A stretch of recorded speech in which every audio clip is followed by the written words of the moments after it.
Hey everybody, it's Katie. Alice is 12 months old. And are you ready for her update? Because this is going to be a big one. She is tooling around the room. I'm sure she'll be popping into the camera a little bit here. So, first thing, Alice's birthday party went really well. She had a good time. She wasn't too overwhelmed. We went with, I made a banana cupcake, or it was actually a banana muffin. That was made with yogurt instead of milk. And then I just did a buttercream frosting, and she really didn't like it.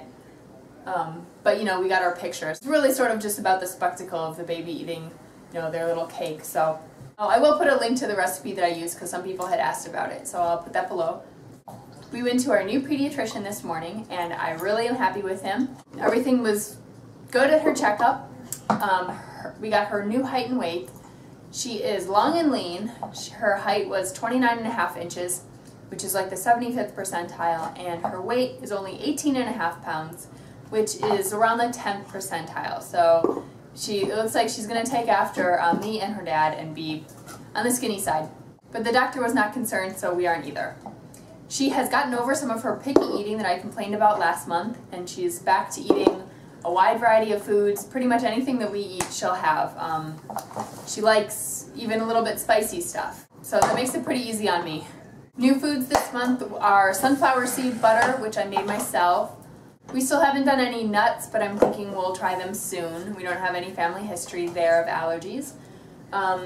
Let's see, she also tried pesto that has pine nuts, so that's sort of, that's a tree nut, I guess. And she's also been drinking a little bit of coconut milk, just to, again, to try. She's had it in cooked things before, but she's just been trying, like, you know, 2 or 3 ounces at a time in a sippy cup. Just for like a different beverage besides water or breast milk.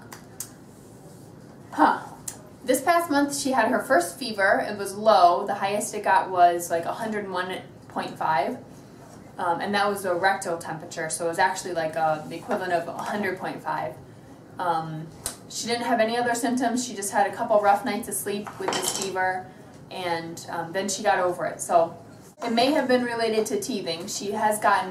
She's working on getting 3 molars. She has one of her top molars has broken through, and she's got 2 others coming. So teething has been a big thing this month. She is nursing a lot more. In my last update, I know I said she was only nursing like 3 or 4 times a day, pretty much, when she wakes up and then when she goes for naps and to sleep at night. This month she's been nursing just a ton. I don't know if it's teething, like I said, or she's like on the verge of making a developmental leap, and so she wants more sort of comfort, and you know, maybe she's like regressing a little bit right ahead of that. But she has been nursing probably 6 or 8 times a day. Something I never really mentioned much, but I have noticed a change recently, is her hemangioma, which is the birthmark on the top of her head. I've noticed that it's gotten not smaller in diameter, but it's gotten flatter and less. It's gotten lighter, so it used to be like a really deep reddish purple, and it's got a lot lighter now. It's sort of like a light pink. Generally those do disappear by like age 3 or 5, something around there, so it looks like it's on its way out. Something huge for us this past month is that Alice is sleeping a lot better. I've really been working hard on her routine. She had gotten kind of bad about just not wanting to go to sleep on her own, and it got to the point where the only time she would go to sleep would be she wanted to nurse to sleep laying on our bed. At night, after falling asleep, we would move her to her crib and she would sleep the night fine.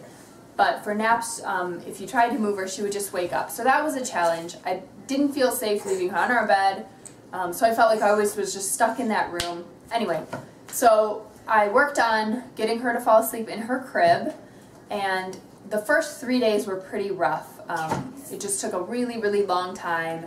And Alice fussed a whole lot, and she cried. I stayed here with her and just had to spend so much time just getting her to calm down and lay down again. By the 4th night, things had gotten a lot better, and now we are in a pretty good pattern where I'll nurse her at night and then lay her down, and she might fuss for just a couple of seconds, but then she falls asleep on her own. So that's easier on us and also safer. She is now sleeping from around 8 or 8:30 at night until about somewhere between about 6 or 6:30 in the morning. I think a big part of that also was we started using a lavender lotion, putting it on her when she's ready for bed. And also I would put it on my hands and arms, so that when I was holding her, she would be smelling it. And I really do think that has helped calm her down.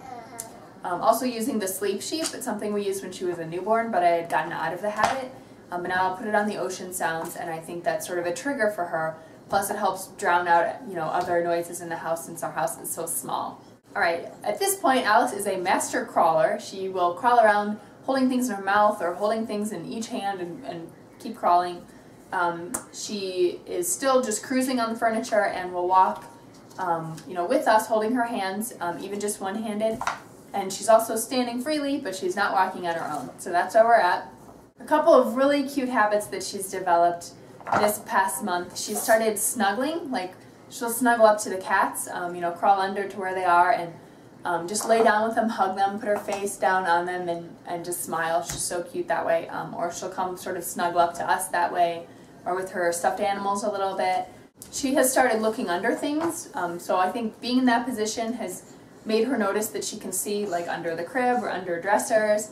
So she's been going around the house, laying down and looking up to sort of see what she can see from that perspective, and that's pretty neat for her to see her figuring that out.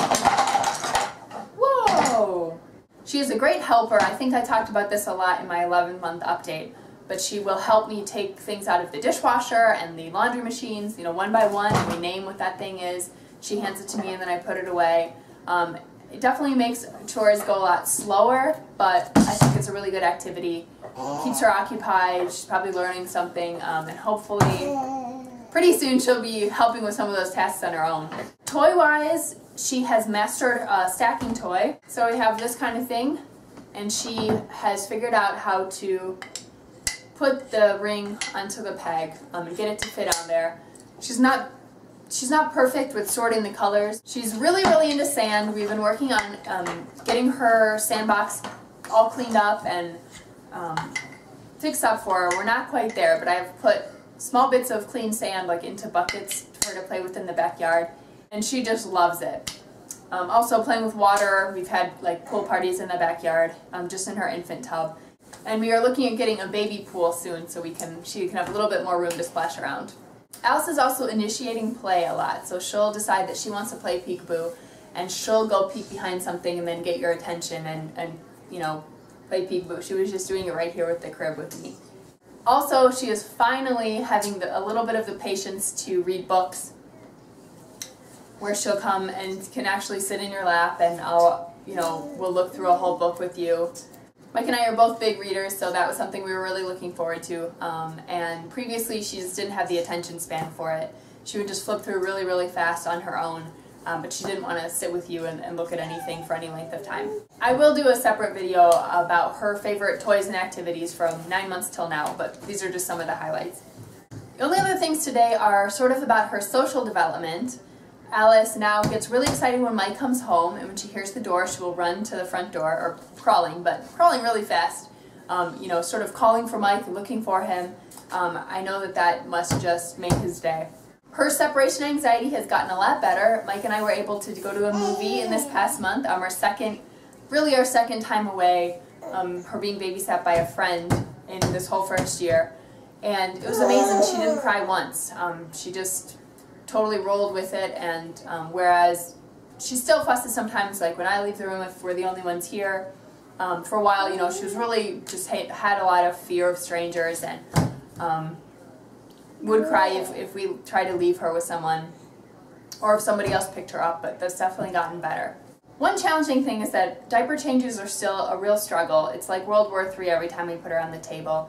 And I really try hard to communicate with her. We use a sign for diaper changes, and I try to explain what I'm doing so it's less of a shock for her, but she just absolutely hates being immobilized. Even if I try to change her diaper on the floor or wherever we are, she just fights so hard. That's something I hope will improve. If you got any tips for me there, I will take them. So I think that covers it for our 1-year-old. I know I say this every month, but I just have so much fun with her. I feel like every time she learns a new skill, it just means that we're going to be able to do so much more, and it's like a whole new world opens up again.